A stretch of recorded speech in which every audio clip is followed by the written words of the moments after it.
زندگی میں سب سے زیادہ مطمئن وہ لوگ ہیں جو اپنے معاملات اللہ کے سپرد کرنے کے عادی ہیں۔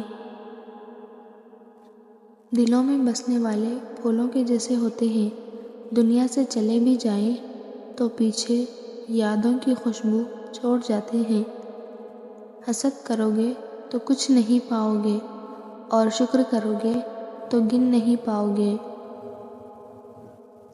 ملے گا کیا دلوں میں نفرتیں رکھ کر، بڑی مختصر سی ہے زندگی، مسکرا کے ملا کرو۔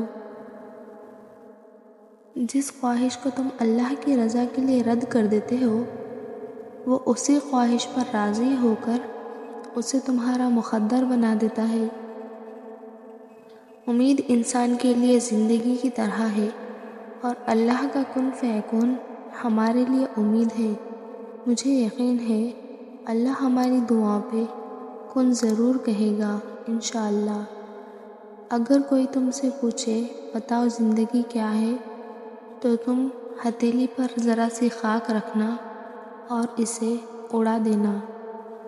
دنیا میں ہزاروں خوبصورت لوگ ہو سکتے ہیں، پر ہمارے لیے خوبصورت وہ ہے جو ہمارے چہرے پر مسکراہٹ اور سکون قلب کا باعث بنے۔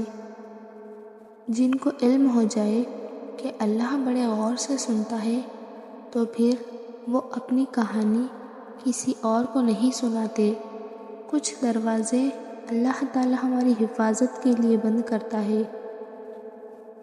تم گلاب کا پھول بن جاؤ، کیونکہ یہ پھول اس کے ہاتھوں میں بھی خوشبو چھوڑ جاتا ہے جو اسے مسل کر پھینک دیتا ہے۔